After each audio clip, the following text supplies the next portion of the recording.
Magandang gabi po sa ating lahat. Mga kapatid, mga kaibigan, maraming salamat po sa inyong pagsubaybay sa ating programa, Get to Know Jesus Ministry. Isang mapagpalang gabi po sa ating lahat. At ang topic po natin ngayong gabi ay istrikto po ang Diyos.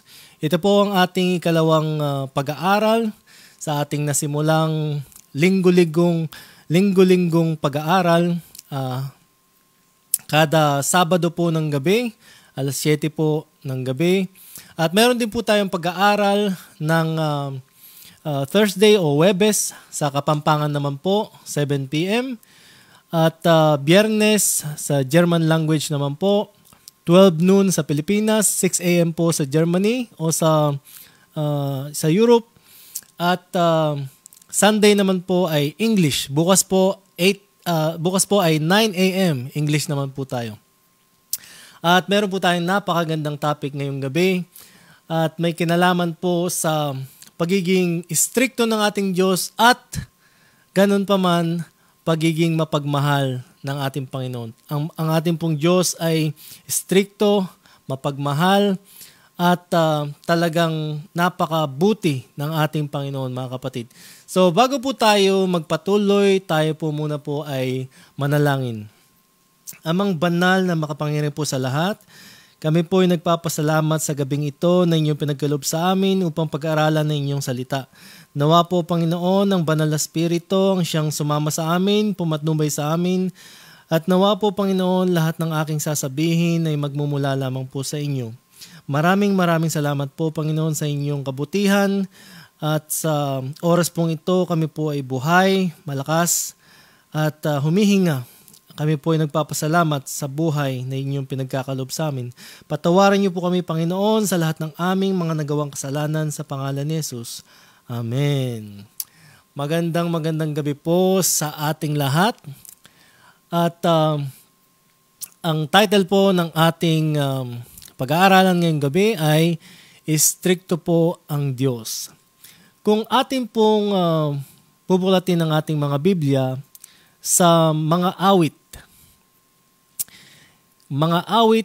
89:14, ang kaharian mo ay makatarungan, sa ligang matuwid ang pinagtayuan, wagas na pag-ibig at ang katapatan, ang pamamahala mong ginagampanan. Napakabuti po ng Diyos. Ang Diyos po ay matuwid, makatarungan, at mapagmahal. Ang kanyang kaharian ay puro matuwid, makatarungan, mga kapatid. Noong nilikha po ng Diyos si Adan at Eva, mga kapatid, ay hindi po nilikha ng Diyos si Adan at Eva bilang parang mga robot. Si Adan at Eva po ay nilikha ng Diyos ng may freedom of choice o may free will. Meron po silang kalayaang pumili kung ano po ang kanilang desisyon, kung ano po ang kanilang gagawin, kung susundin ba nila yung utos ng Diyos o susuwayin. So si Adan at Eva po ay merong kalayaan pumili ng kanilang mga araw-araw na mga everyday, anong tawag doon? Yung mga gawain po nila sa araw-araw. Inutusan po sila ng Diyos o nagbigay po ang Diyos sa kanila ng instruction o matatawag nating batas na lahat ng halaman sa hardin o lahat ng namumungang punong kahoy, lahat ng prutas pwede nilang kainin. Sabihin na po nating merong libu-libong mga punong kahoy na namumunga, mga prutas, lahat ng halaman, pagkain, pwede nilang kainin. Pero isa lang ang sabi ng Diyos na huwag hahawakan at huwag kakainin. Alam po natin ang istorya na to sa Genesis o sa Genesis na unang libro ng Biblia. At itong istorya na to ay alam na alam ng mga bata. Lahat po tayo alam itong istorya na to kung paano nagkasala si Adan at Eva. So, nagbigay po ang Panginoon ng utos kay Adan at Eva, pero hindi po sumunod si Adan at Eva dahil meron nga po silang freedom of choice, meron po silang kalayaan. At mababasa po natin doon sa Genesis na merong isang kaaway na nagbigay sa kanila ng ibang salita. Ang sabi ng Diyos, huwag kakainin dahil mamamatay sila. Pero itong nilalang na ito at ito po ay si Satanas na naganyong ahas. Ano po? Sinabi ni Satanas, hindi ka mamamatay. So, laging kabaluktutan ang sinasabi po ni Satanas. Ano po sabi ng Diyos, huwag mong kakainin ito dahil mamamatay ka. Sabi naman ni Satanas, okay lang kainin mo yan, hindi ka mamamatay. Pero ang katotohanan po mga kapatid, ito po ang tanong natin. Si Adan at Eva po ba ngayon ay buhay pa? Dahil kumain po sila yung pinagbabawal eh. Sabi ng Diyos, huwag kayong kakain dahil mamamatay kayo. Ang tanong mga kapatid, si Adan at Eva po ba ngayon buhay pa rin? Patay, mga kapatid, no? Alam po natin na si Eva at Adan ay namatay dahil sumuway po sila sa utos ng Diyos. Ang utos po kasi ng Diyos, mga kapatid, ay hindi biro. Ano po? Kapag nagbigay po ng instruction ng ating Panginoon, hindi po ito suggestion, hindi po ito basta-basta lang na kung gusto mo lang, okay. Pero mga kapatid, bawat inuutos po ng Panginoon ay nagiging batas, no, mga kapatid. So, ang ginawa po ng Panginoon kay Adan at Eva, dahil mapagmahal ang Panginoon, hindi niya po sila ginawang parang mga robot. Ano po? Si Adan at Eva po, nilikha ng Diyos, hindi para sabihin na lang araw-araw na, I love you Lord, mahal kita Panginoon, mahal kita Panginoon, ikaw lang ang mamahalin ko. Alam niyo po yung parang robot na nakaprogram na araw-araw na lang, minuminuto, sinasabi nila, I love you Lord, mahal kita Panginoon. Alam niyo po yung ibig sabihin. Si Adan at Eva po ay nilikha ng Diyos na may kalayaan, mga kapatid.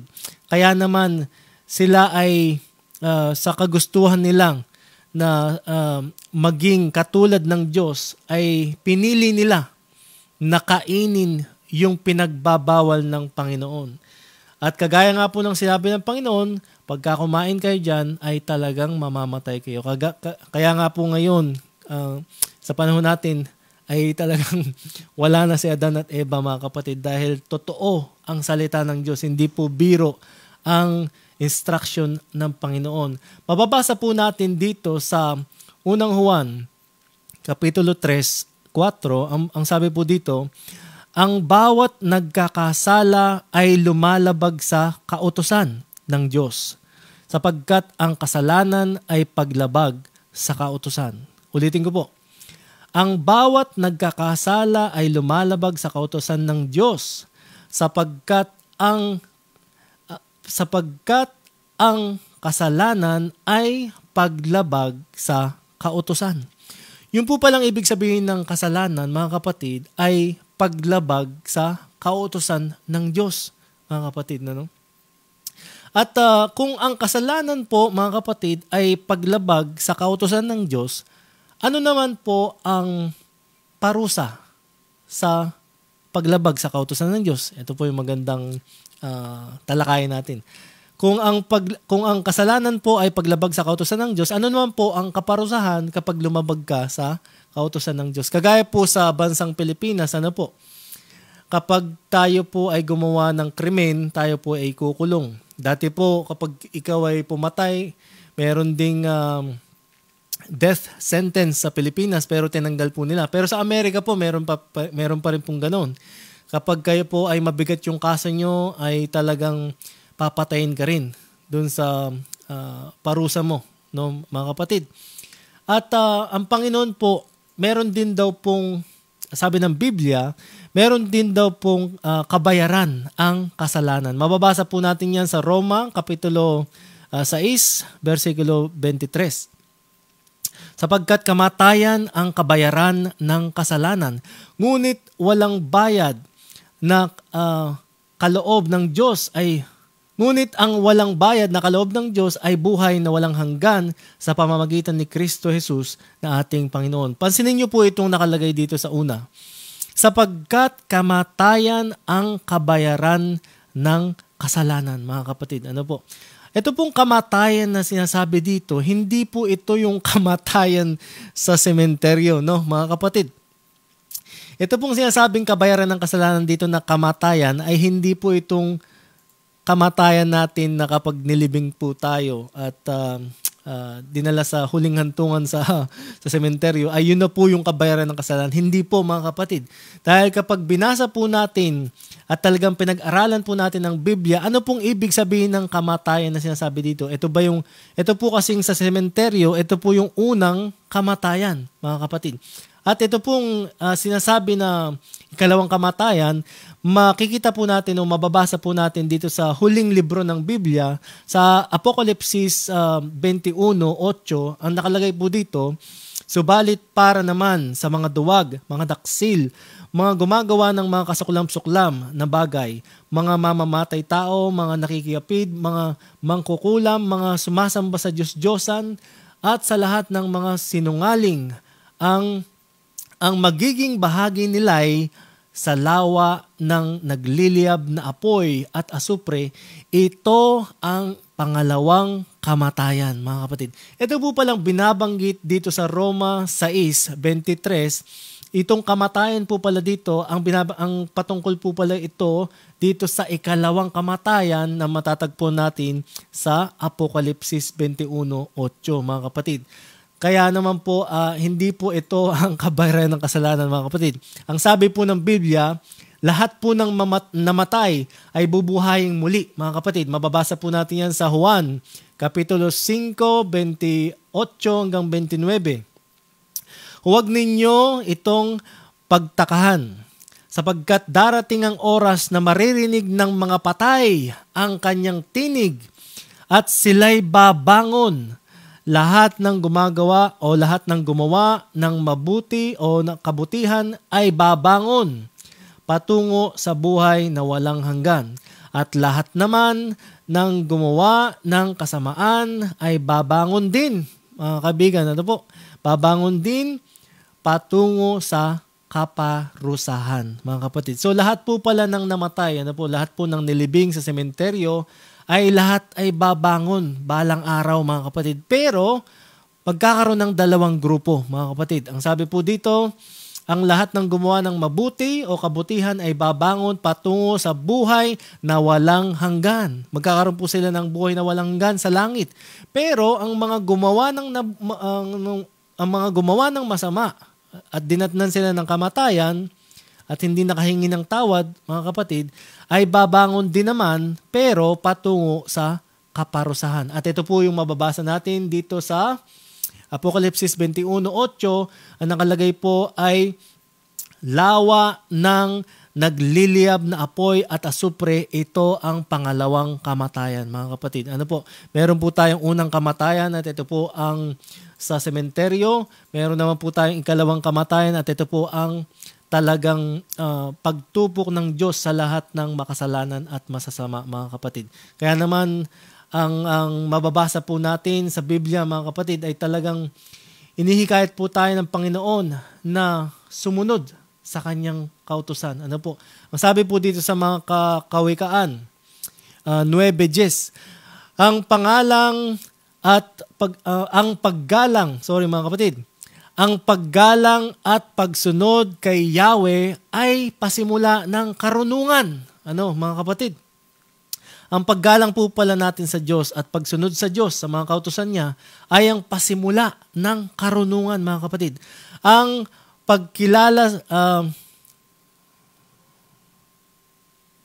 okay, nawala po tayo. Hindi ko po alam kung bakit. Nawala po ang live. Check ko lang po saglit. Nawala po bigla ang ating live, mga kapatid. Okay. Nawala ang ating live.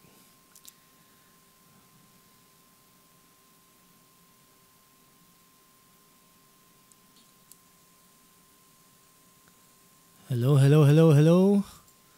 Okay, nagkaroon po tayo ng technical problem. Okay. Ang sabi po ay nakikita daw. Okay, pagpatuloy po natin kasi nawala po yung aking live dito. Okay. Ang sabi po dito sa mga kawikaan, pagpatuloy po natin, 9:10. Ang paggalang at pagsunod kay Yahweh ay pasimula ng karunungan. Ang pagkilala sa banal na Diyos ay may dulot na kaalaman, mga kapatid. Napakalinaw, mga kapatid. So, kung tayo po talaga ay may takot sa Diyos, mga kapatid, hindi talaga tayo gagawa ng kasalanan kasi nga alam natin na may Diyos na buhay, mga kapatid. Hindi po nagbibiro ang Diyos. Ang sabi po dito, dito sa, basahin ko lang po itong unang Tesalonica 4:16-17, sa araw na iyon ay maririnig ang tinig ng arkanghel at ang tunog ng trumpeta ng Diyos, at ang Panginoon mismo ay bababa mula sa langit na sumisigaw, at ang mga namatay na sumasampalataya kay Kristo ay bubuhayin muna. Pagkatapos tayo namang mga buhay pa at natitira ay titipunin sa alapaap kasama ng mga pinuhay. Reconnection successful. Bumalik po ang ating internet. So, ang sabi po dito, mga kapatid, ang mga namatay po daw ay bubuhayin ng Panginoon, yung mga nagtapat sa Panginoon. At tayong mga buhay na tapat din na talagang kung tayo magsisikap at magiging tapat sa Panginoon, tayo po ay magkakasama-sama. Yung mga namatay, bubuhayin, at tayo po ay magsasama-sama, sasalubungin ang ating Panginoon, mga kapatid. At gusto ko pong ipaliwanag sa inyo na ang kaharian po ng Diyos ay makatarungan, mga kapatid, no? Kagaya po sa Pilipinas na may batas o sa iba't ibang mga bansa, mga kapatid, tayo po ay lahat ng bansa halos o wala naman sigurong bansa na walang batas, no, mga kapatid. Ang bawat bansa po sa buong mundo ay may batas. Para po saan? Para po saan ang mga batas, no, mga kapatid? Para sa peace and order, para sa kapayapaan, para sa pagkakaisa, para walang kaguluhan, mga kapatid.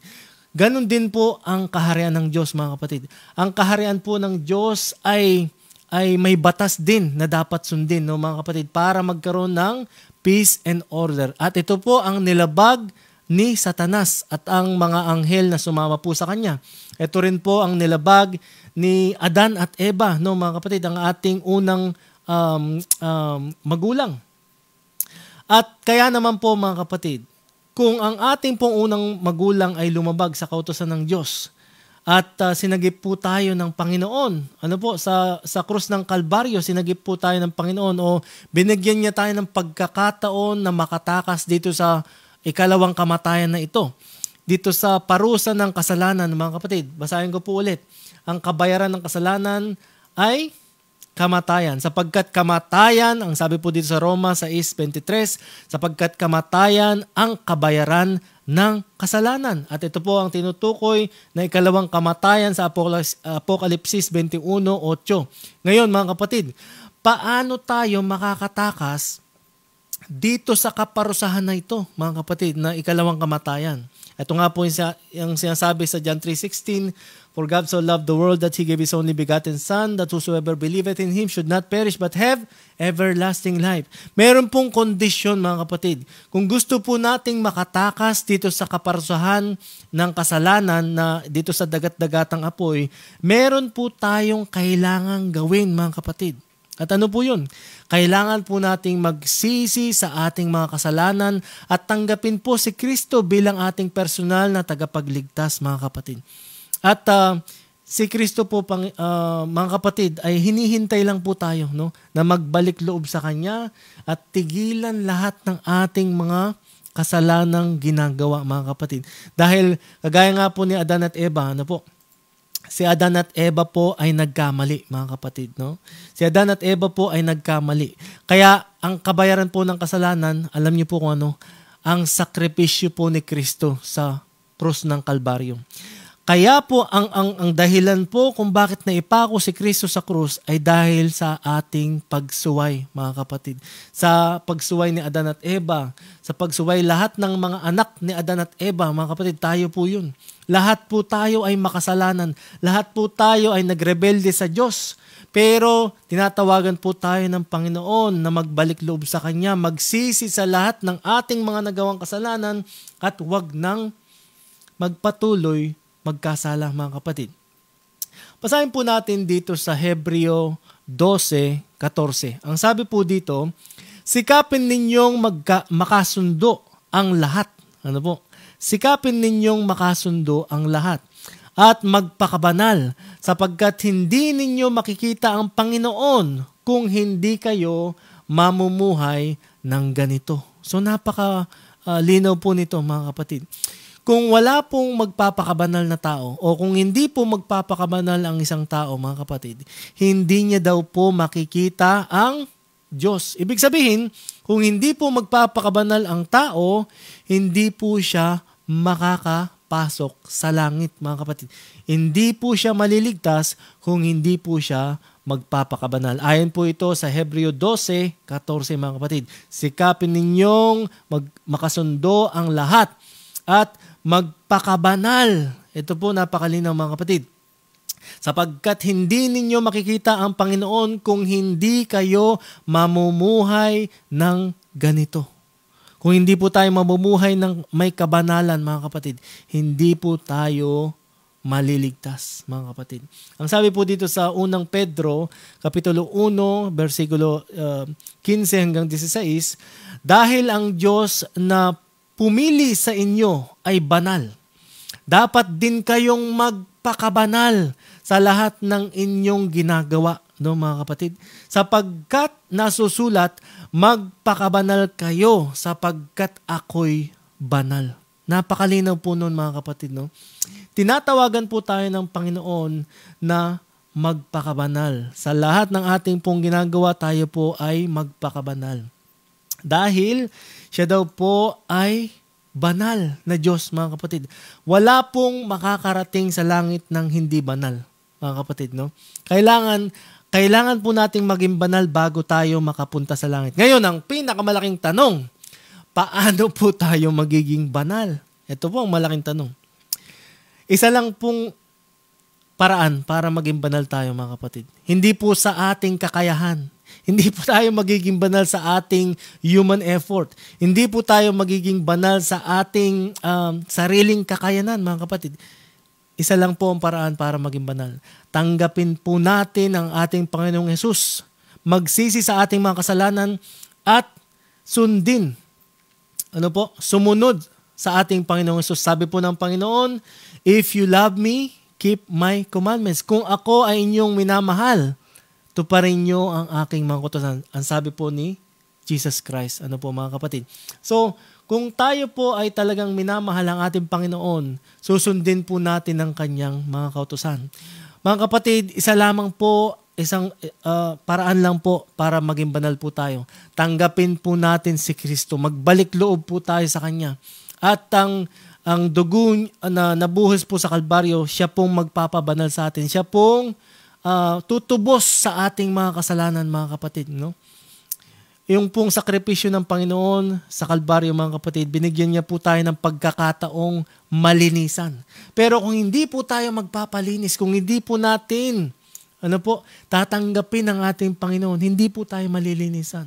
Tandaan po natin, ang ating Panginoong Hesus ang tagapaglinis ng kasalanan, mga kapatid. Dahil sa kanyang sakripisyo, ginawa niya po sa krus ng Kalbaryo, mga kapatid. Ang dugo po ni Kristo ang siya lamang makapaglilinis o makapagbubura ng ating mga kasalanan. Pero, mga kapatid, kung hindi po tayo magpapabura, kung hindi po natin pahihintulutan ng Panginoon na burahin lahat ng ating mga kasalanan, kung hindi po natin pagsisisihan lahat ng ating mga nagawang kasalanan, kung hindi po tayo hihingi ng kapatawaran sa lahat ng ating mga nagawang kasalanan, mga kapatid, hindi po tayo makakatikim ng kaligtasan, mga kapatid. Kailangan po nating isurrender ang ating mga sarili, magpasakop sa ating Panginoon upang tayo magkamit ng buhay na walang hanggan upang tayo magkamit ng kaligtasan, mga kapatid. Ngayon, basahin po natin dito sa unang Juan, Kapitulo 1, 9. Subalit kung ipinahayag natin ang ating mga kasalanan, patatawarin tayo ng Diyos sa mga ito at lilinisin tayo sa lahat ng ating kasalanan. Mga kapatid, napakalinaw po nito, no? Sapagkat siya'y tapat at matuwid. Napakabuti ng Panginoon, mga kapatid. Kung tayo po pala ay magsisisi at ipahahayag lahat ng ating mga kasalanan, ang Diyos po ay tapat at mabuti na tayo po ipapatawarin sa lahat ng ating mga nagawang kasalanan. Kung tayo po ay nakagawa ng libu-libong kasalanan kahapon, mga kapatid, at tayo hihingi ng tawad ngayon, lahat ng ating libu-libong kasalanan na yon ay buburahin ng Diyos. Kakalimutan niya lahat ng yon na parang hindi tayo nagkasala kasi papatawarin niya tayo sa lahat ng ating mga nagawang kasalanan, mga kapatid. Basahin niyo po yan dito sa unang Juan, Kapitulo 1, 9. Ang sabi po dito, subalit kung ipinahayag natin ang ating mga kasalanan, patatawarin tayo ng Diyos sa mga ito at lilinisin tayo sa lahat, mga kapatid. Lilinisin tayo sa lahat ng ating kasalanan, mga kapatid. No? Lahat ng ating mga nagawang kasalanan lilinisin ng Diyos basta tayo humingi ng tawad na sincero, mga kapatid, sa ating Panginoon. Ang Panginoon po ay napakabuti, no? Si Adan at Eva at ang kanyang lahat ng mga anak ay nagkamali, nagrebelde sa Panginoon, sa Diyos. Pero ang ating Panginoon ay nagsakripisyo po sa krus upang mabayaran ang kabayaran ng kasalanan para hindi na po tayo tupukin sa apoy, mga kapatid. Ang kailangan lang po nating gawin ay magbalik loob at tumigil sa lahat ng ating mga ginagawang kasamaan, mga kapatid. Sabi po dito sa 2 Korinto 5:17, kaya't kung nakipag-isa na kay Kristo, kaya't kung nakipag-isa na kay Kristo ang isang tao, isa na siyang bagong nilalang, mga kapatid, no? Wala na ang dati niyang pagkatao, sa halip ito'y napalitan ng bago, mga kapatid, no? Ito'y napalitan na ng bago.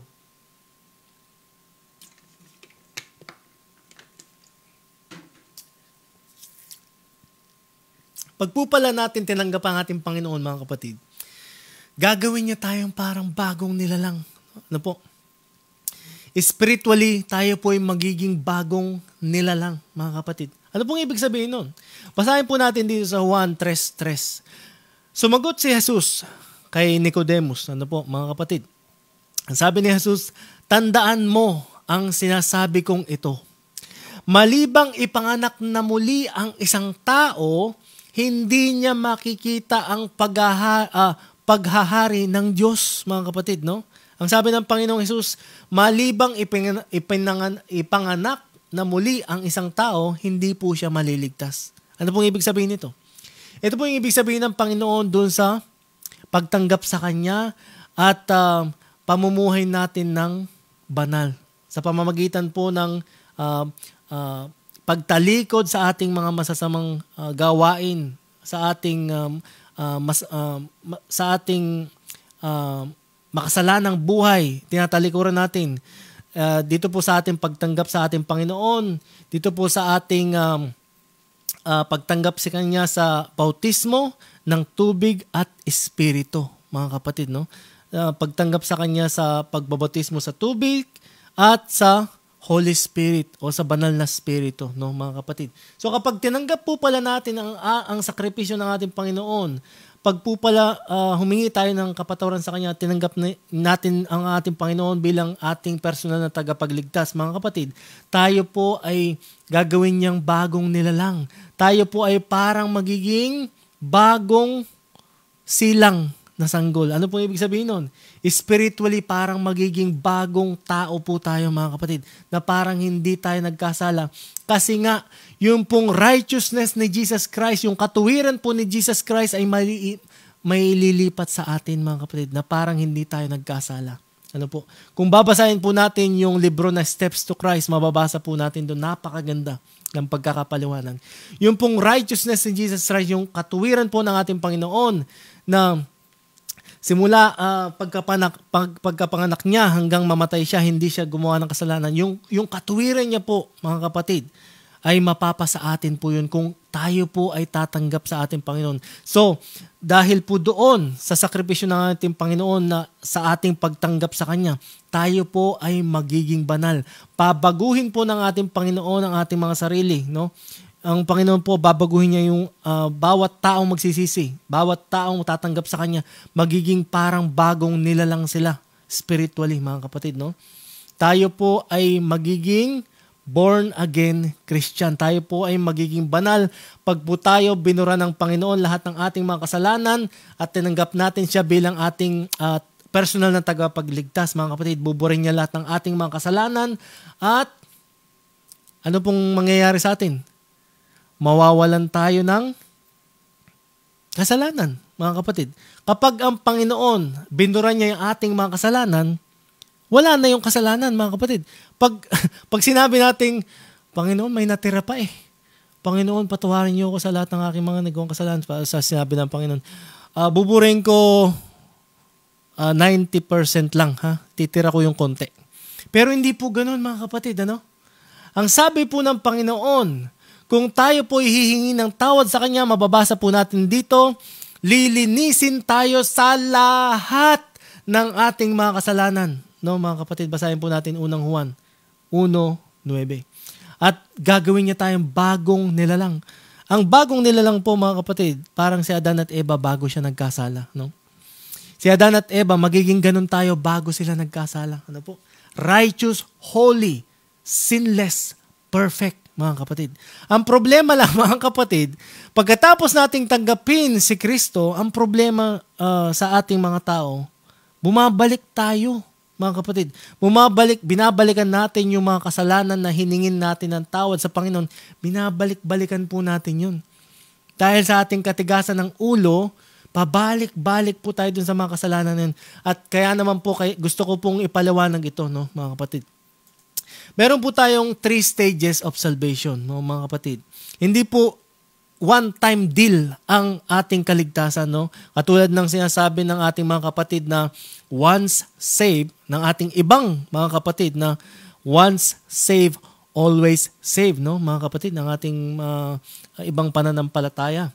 Ang sabi po nila ay kapag tinanggap mo si Kristo ngayon, kahit ano pang mangyari sa iyo bukas, kung magkasala ka man, kung ano pang gawin mo kinabukasan, kung ano pang gawin mo next week, next month, kahit gawin mo pa at ng kasalanan na yan, ligtas ka pa rin.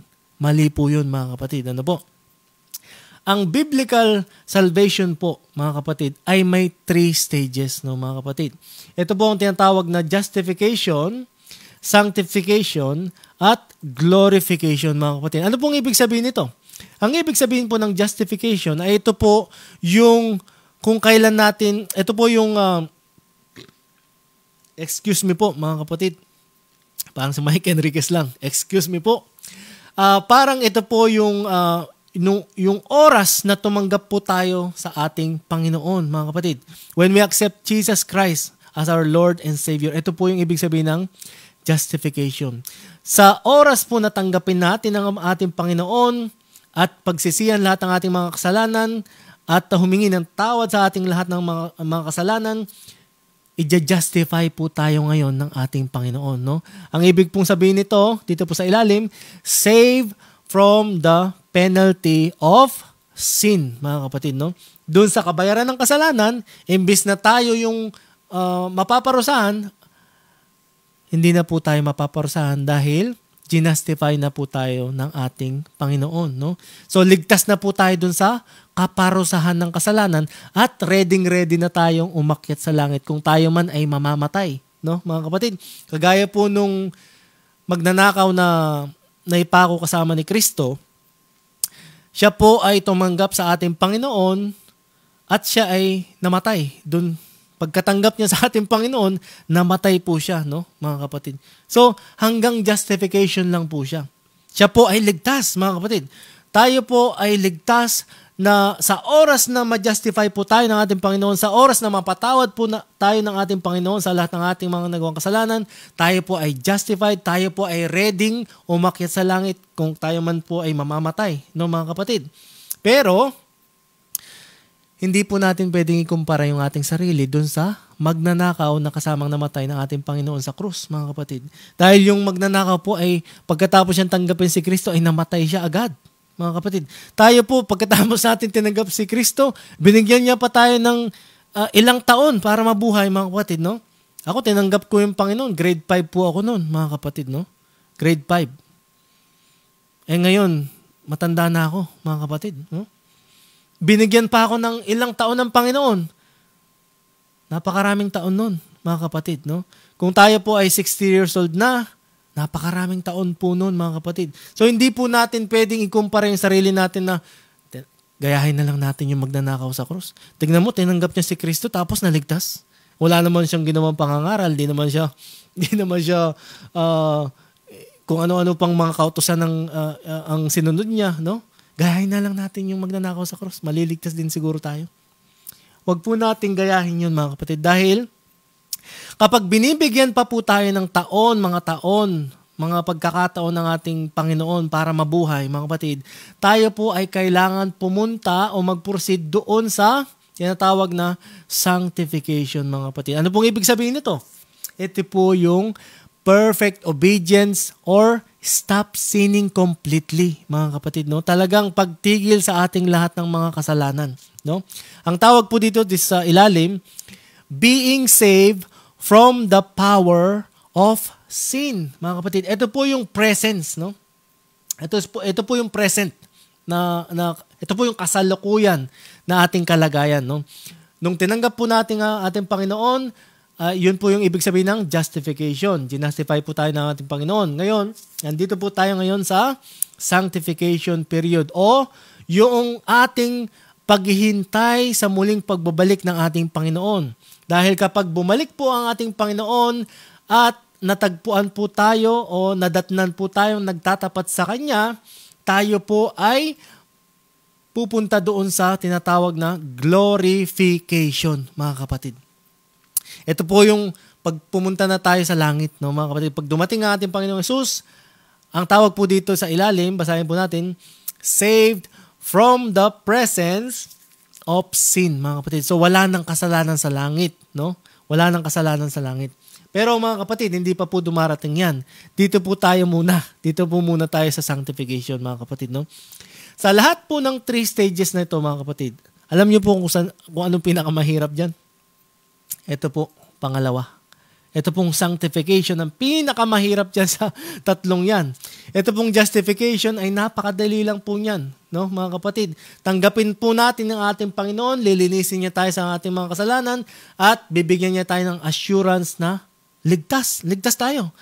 Dahil kapag tayo na-justify ng ating Panginoon, tayo po ay magiging sinless, tayo po ay magiging holy, perfect, mga kapatid, tayo po ay magiging righteous. Dahil yung katuwiran po ni Kristo ay mapapasa atin. Yung pong righteousness ni Kristo ay mapapasa atin na parang hindi na rin tayo o hindi rin tayo nagkasala, mga kapatid. Ngayon, anong ibig sabihin nitong sanctification, mga kapatid? Ang ibig sabihin po ng sanctification, pag-iingatan natin ngayon yung ating pagka-justified, mga kapatid, no? Dahil itong sanctification, hindi po tayo, wala po tayong kinalaman dun sa pagiging banal o para maging banal, no, mga kapatid. Meron po kasing maling kaisipan na sa ating ibang mga kapatiran na akala nila dito sa sanctification ay tayo ay magiging banal dahil sa ating mga mabubuting gawa, no, mga kapatid. Lilinawin ko lang po.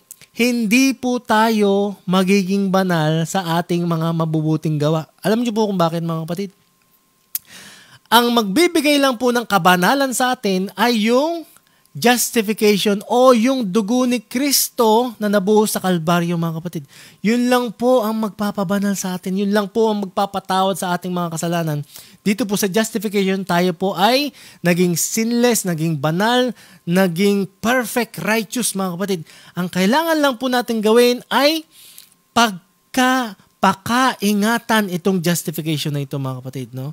Kailangan po natin gawin ay ingatang mabuti na wag mawala itong pagka-justified natin, mga kapatid. Dahil dito po sa sanctification, ito po yung pamumuhay ng kabanalan. Ito po yung pagtigil sa ating lahat ng mga nagkasalanan. Kapag tayo po ay nagkasala dito po sa sanctification period, mga kapatid. Pag tayo po ay nagkasala dyan sa oras na yan, dito sa sanctification period, o sa habang tayo ay naghihintay sa ating Panginoon, na-justify na tayo, tapos nandito tayo ngayon sa sanctification, pag tayo po ay nagkasala ulit dito sa sanctification period, mga kapatid, huwag po kayong mag-alala dahil may good news.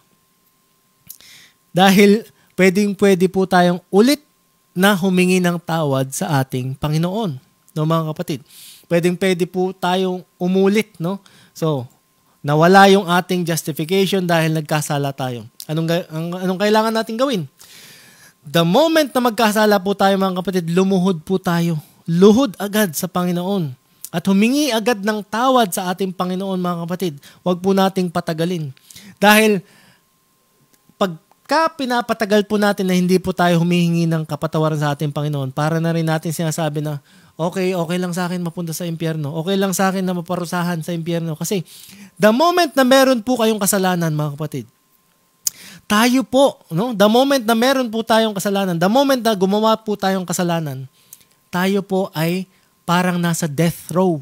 Parang meron po tayong death sentence sa ating sarili, mga kapatid. Dahil, ang sabi po ng Biblia, ang kabayaran ng kasalanan ay kamatayan, mga kapatid. So, the moment na magkasala po tayo dito sa lupa, tayo po ay may death sentence, mga kapatid. So, ang kailangan po natin gawin kapag po tayo ay nagkasala, agad-agad lumuhod sa Panginoon at humingi ng kapatawaran. At tayo po, napakabuti po ng Panginoon, mga kapatid. Patatawarin niya po tayo ulit at i-justify niya po tayo ulit. Gagawin niya po tayo ulit banal, no? Dahil yung katwiran niya ay mapapasatin ulit. Yung righteousness ni Jesus Christ ay mapapasatin po ulit. Mga kapatid, tayo po ay magiging righteous, holy, perfect, sinless pagka tayo po ay na-justify ng ating Panginoon. Ngayon, nakadalawang na tayo, mga kapatid, no? Kunwari lang, pangalawang justification na natin to. Huwag po proceed na naman tayo sa sanctification kasi binibigyan ulit tayo ng Panginoon ng pagkakataong mabuhay. Hindi pa niya tayo pinapatay, mga kapatid, no? How I wish na pagka-justify sa atin ay patay agad tayo. Ligtas agad yun, mga kapatid. Pero, binibigyan po tayo ng pagkakataon ng Panginoon na mabuhay pa, mga kapatid. Hindi pa niya tayo binabawian ng buhay. So, kapag binibigyan pa po tayo ng pagkakataon ng ating Panginoon, nandito po tayo sa sanctification period, mga kapatid. Ang ibig sabihin, pag-iingatan ulit natin itong justification na binigay sa atin ng ating Panginoon. Imagine niyo po, mga kapatid, na itong justification ay, imagine niyo lang, no, mga kapatid, para maintindihan po natin maayos. Imagine niyo po, mga kapatid, na itong justification ay naka-receive po kayo ng certificate sa ating Panginoong Yesus. Na kapag ikaw ay humingi ng tawad sa Panginoon at pinagsisihan mo lahat ng mga kasalanan mo at tinanggap mo siya bilang personal na tagapagligtas, bibigyan ka ngayon ng certificate. No? Ito ang iyong certificate, justified ka na. Meron ka ng certificate of justification. Kunwari lang, mga kapatid, no? Imagine lang po natin para maintindihan po natin ng maayos. Ngayon, pag ikaw ay may certificate na ng justification, mga kapatid, no? Meron para kang may visa ka na papuntang langit, no, mga kapatid. Okay, ready ka na. Ready ka nang pumunta ng langit kahit anong oras, pwede ka nang pumunta ng langit. Ligtas ka na kasi justified ka na. Ang problema, mga kapatid, tayo po ay nandito ngayon sa sanctification. Kailangan natin ngayon pakaingatan yung visa na binigay sa atin ng Panginoon o yung certificate of justification na binigay sa atin ng Panginoon. Dahil the moment na magkasala ulit tayo, bagamat papatawarin tayo ulit ng Panginoon, pero back to zero na naman yan, mga kapatid. Mawawala yung ating justification, yung binigay na justification ng ating Panginoon, mawawala. Wala. Zero. Pag tayo'y nagkasala, mga kapatid, zero na naman. Kailangan na naman nating, mga kapatid?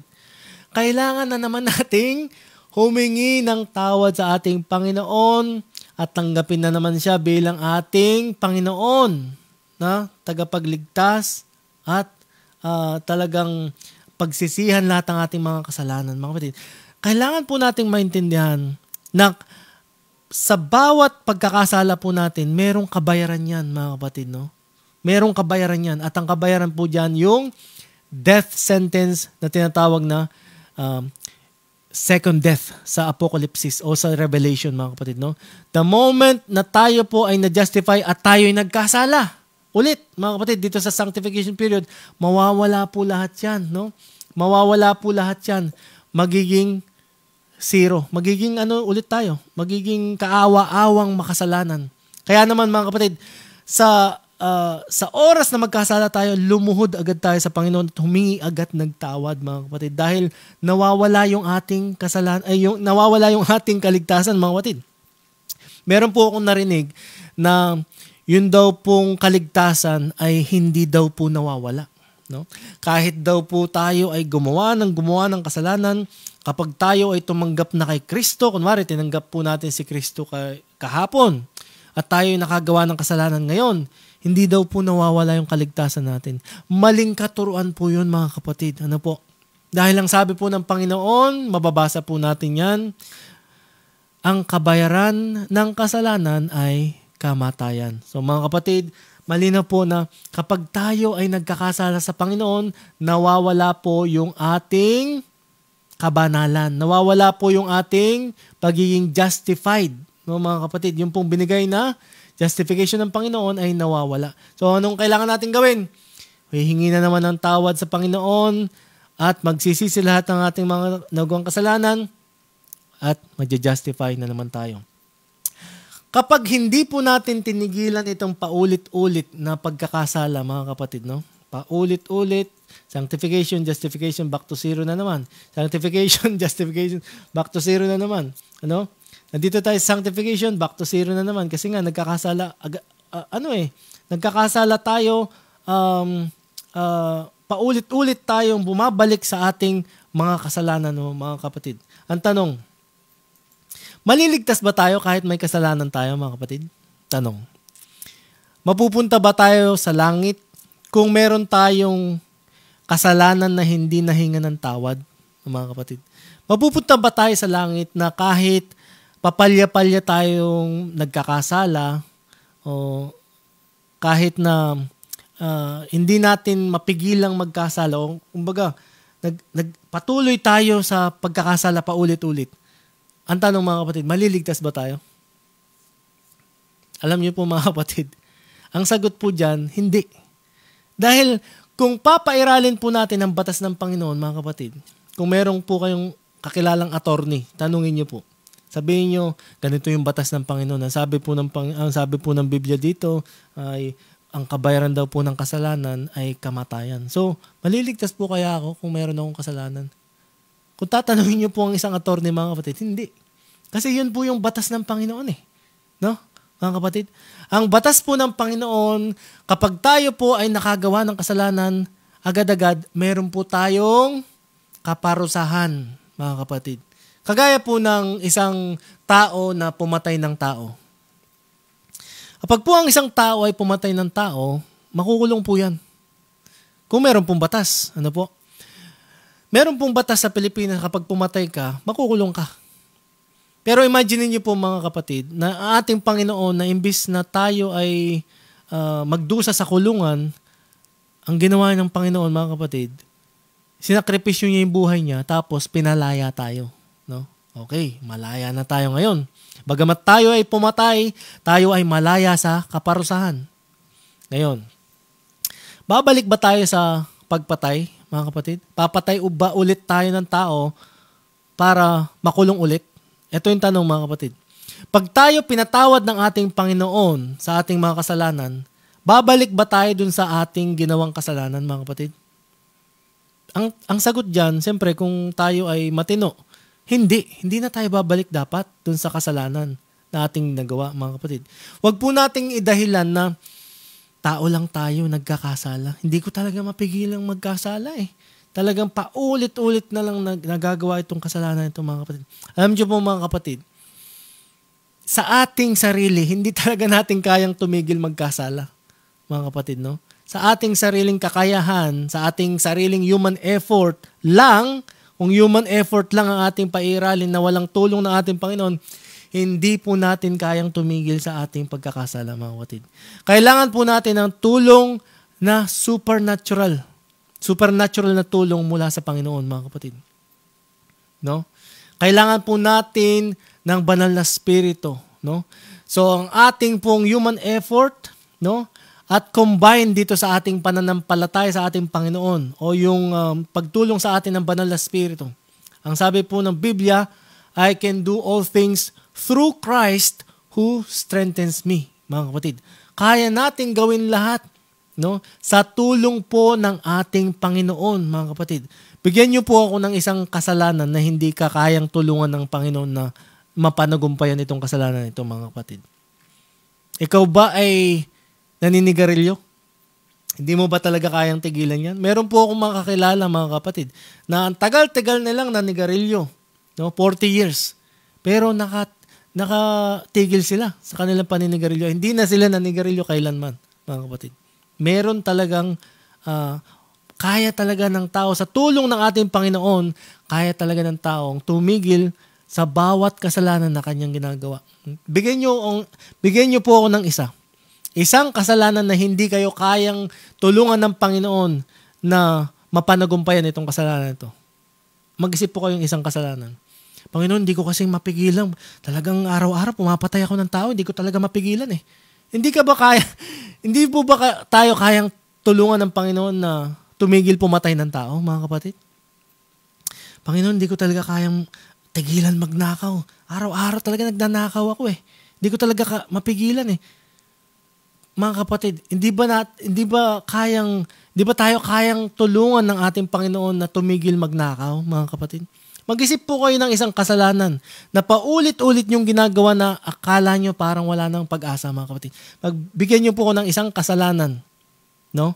Dito sa lupang ito, na walang kapangyarihan ng ating Panginoon na tulungan tayong mapanagumpayan itong kasalanan na ito, mga kapatid.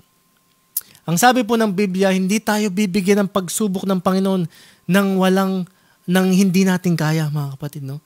So lahat ng pagsubok na binibigay po na ating Panginoon sa atin, o lahat ng temptasyon na ating nararanasan sa araw-araw, tayo po ay merong kakayahan dyan. Sa tulong po ng ating Panginoon, kaya po nating malampasan ng pagsubok na yan, mga kapatid. Huwag po nating idadahilan na tao lang tayo nagkakasal. Alam niyo po ba, mga kapatid, na si Kristo Jesus ay nagkatawang tao rin. Kagaya ng katawang tao natin, no? Kagaya ng ating makasalanang sinful nature o fallen nature, ito po yung nature na kinuha ng ating Panginoon, no? Pero simula pagkapanganak ni Kristo hanggang siya'y mamatay, hindi po siya nagkasala, mga kapatid. Kaya binigyan niya po tayo ng example na sa buhay na ito, mga kapatid, no? Sa buhay na ito ay kaya ng taong lampasan o panagumpayan ang kasalanan, mga kapatid. Basahin po natin dito sa unang Pedro, Kapitulo 2, 21 hanggang 22.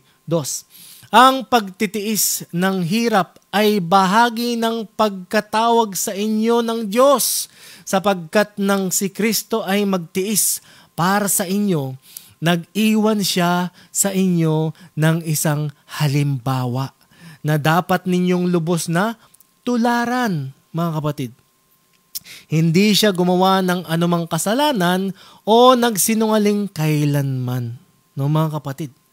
Ito daw po palang hindi paggawa ng kasalanan, kailangan natin tularan.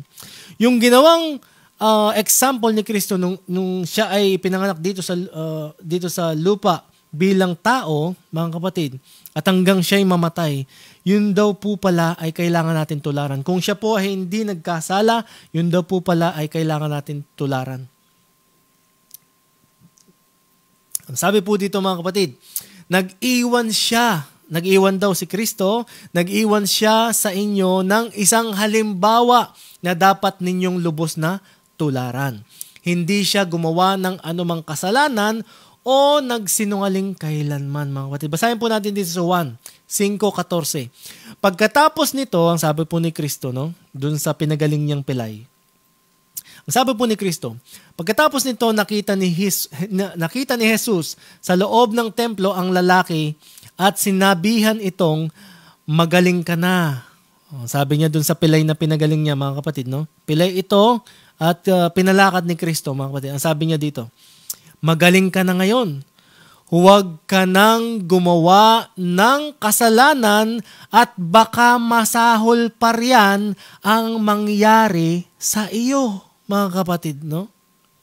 Pag po tayo pinatawad na ng Panginoon sa ating mga nagawang kasalanan kahapon o sa mga nakalipas, huwag na po nating balikan yung kasalanan na yon dahil lang babala po ng ating Panginoon, baka hindi lang yun o hindi lang ang kahirapang yon ang ating maranasan, kung hindi mas higit pa dun sa paghihirap na yon. At ang higit pa na yon, mga kapatid, alam nyo kung ano?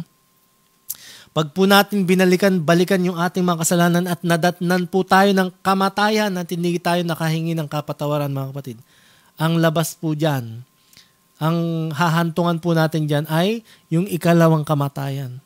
No? Kaparusahan sa dagat-dagatang apoy at yung existence natin ay mawawala magpakailanman, mga kapatid. Hindi na tayo mag-e-exist kailanman. Kaya nga ang tawag dyan, mga kapatid, ay eternal death, mga kapatid. Yung existence natin ay maglalaho habang buhay, hindi na tayo makikita kailan pa man, mga kapatid, no? Basahin po natin dito sa Roma 12:1. Kaya nga, mga kapatid, alang-alang, sabi po ni Apostol Pablo, kaya nga, mga kapatid, alang-alang sa masaganang habag ng Diyos sa atin, ako'y nakikiusap sa inyo na ialay ninyo ang inyong sarili bilang isang handog na buhay, banal at kalugod-lugod sa Diyos. Ito ang karapat-dapat na pagsamba ninyo sa Diyos, mga kapatid. Akala natin, mga kapatid, yung pagsamba sa Diyos ay yun lamang pag-awit sa simbahan.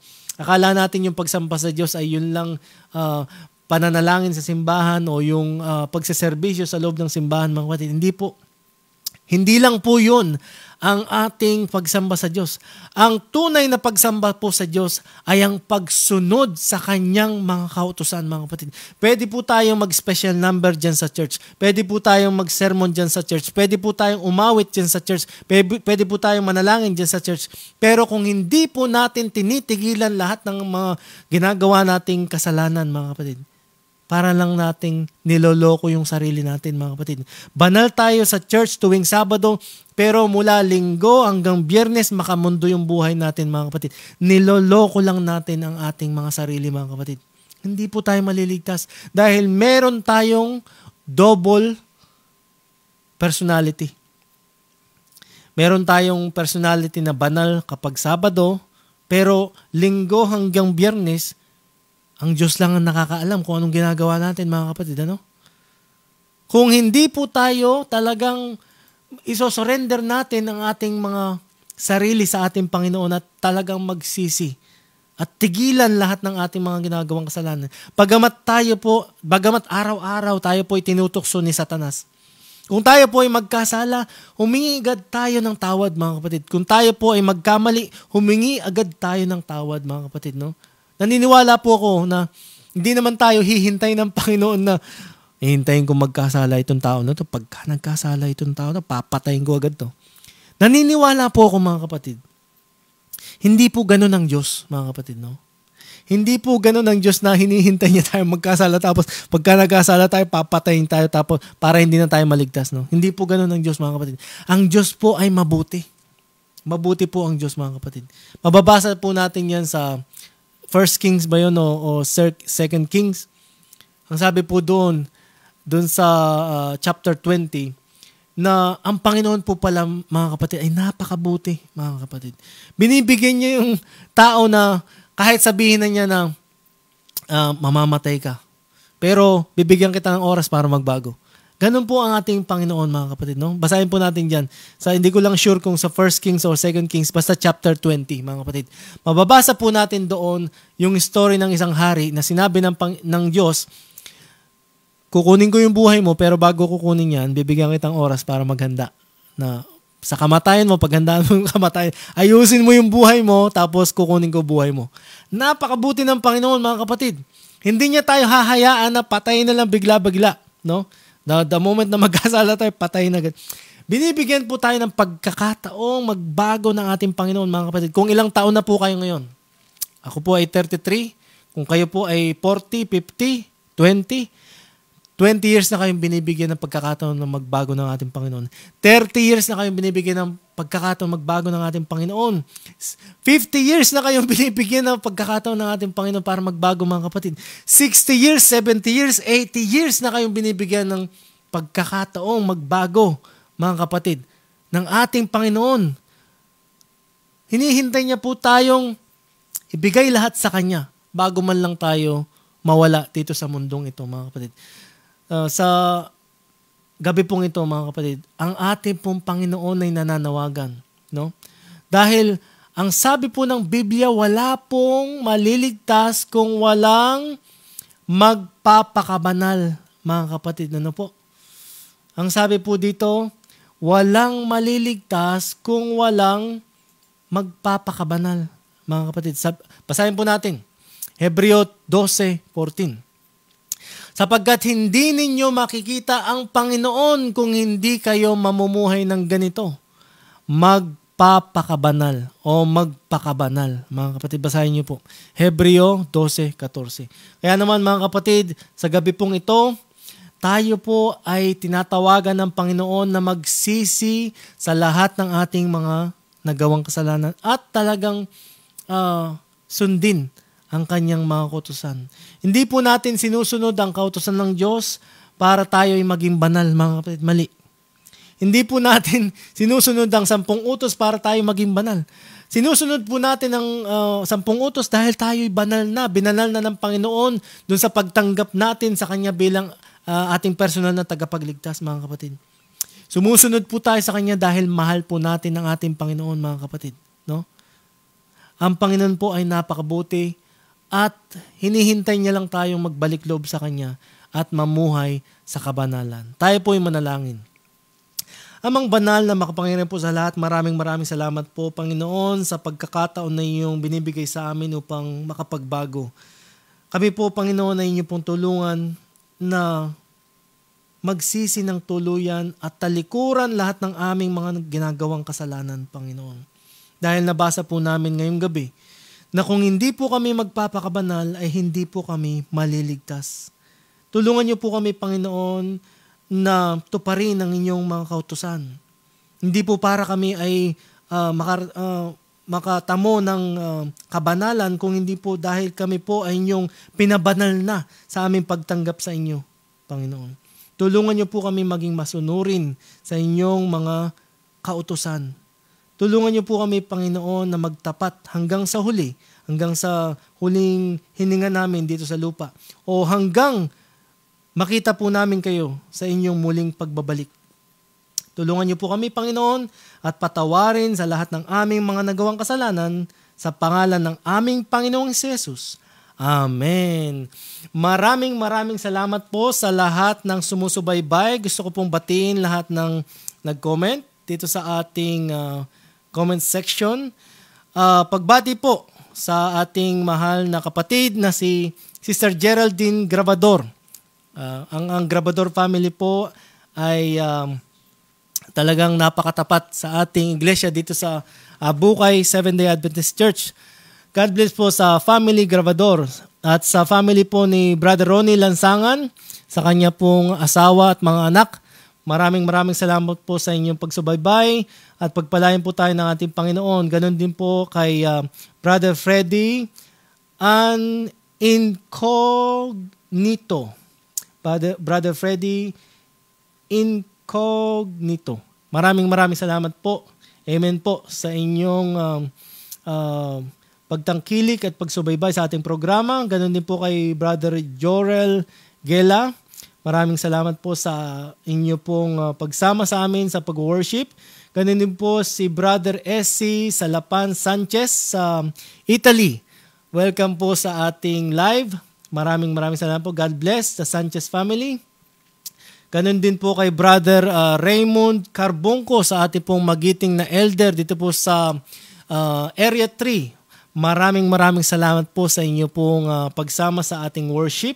Ganun din po si Brother Acer Singe Sarmiento ng San Vicente Ebus Seventh-day Adventist Church dyan po sa Guagua, Pampanga. Maraming salamat po. God bless the Singe family and the Sarmiento family. Ganun din po sa ating kapatid sa Germany na si Polintang family. No? Maraming salamat po sa inyong pagsubaybay. God bless the Polintang family. At ganun din po si Sister Flor Arellano Sanoria. No po? Maraming salamat po. At sa lahat po ng sumubaybay ngayong gabi, God bless po sa ating lahat. At kay Brother Jeffrey Obsioma 3D, no? Maraming salamat po kay sa ating magiting na President Layman na si Brother Ray Pahanel. Maraming salamat po sa pagsubaybay. God bless the Pahanel family. Kay Sister Lipata La Chica Alcantara. Ano po? Gizaline Alcantara. Maraming salamat po. God bless Alcantara family. Marivic de Guzman at sa de Guzman family. God bless po sa ating lahat. Maraming salamat po. At magkita-kita po tayong muli. Bukas, English naman po. Bukas, English po tayo, 9 a.m. Ano po? At kada Sabado po ng gabi, alas 7. At meron po tayong Tagalog. Sabado po ng gabi, alas 7 po ng oras, alas 7. Kada Sabado po yan. Weekly po itong ating pag-aaral. Meron po tayong Webes, Kapampangan, 7 p.m. Meron po tayong Biyernes, 12 noon sa Pilipinas at 6 a.m. sa Germany. German language naman po yan. Biyernes, 12 noon. At Sabado, ngayong Sabado, kada Sabado po, alas 7 ng gabi, Tagalog. At Sunday o Linggo, ano po tayo, 9 a.m. Ano po.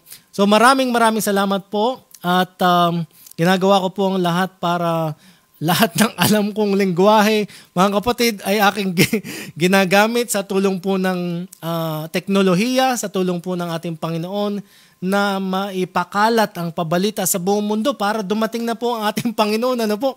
Matagal na po nating hinihintay ang ating Panginoon. At ang sabi po sa Matthew 24, hindi po talaga darating ang Panginoon hanggat hindi natin naipapakalat sa buong mundo ang kanyang kabutihan, mga kapatid, ang kanyang gospel, yung everlasting gospel of the three angels' messages, hanggat hindi po natin na ipapakalat yan sa buong mundo, hindi po darating ang Panginoon. Ang sabi po doon sa Matthew 24, and this gospel will be preached to all nations, and the end will come, mga kapatid. No? So, kapag yung gospel ng ating Panginoon ay narinig na sa buong mundo, mga kapatid, yan, talagang darating ang Panginoon. Pero kung tayo po ay hindi makikisangkot sa ating gawain, mga kapatid, ay wag po nating asahan darating ng maaga yung ating Panginoon. Hindi po darating ang Panginoon hanggat hindi po tayo gumagalaw. Hanggat hindi po tayo nagpapagamit sa Panginoon, sa kanyang gawain, hindi po darating ang Panginoon dahil hindi po matatapos ang gawain, mga kapatid, kapag tayo po ay nanatiling lukewarm, kapag tayo po ay nanatiling hindi nakikisangkot sa gawain ng ating Panginoon. So maraming salamat po. God bless mo sa ating lahat. At thank you po sa pagsubaybay sa ating programa. Maraming salamat po. Kita-kita po tayo muli.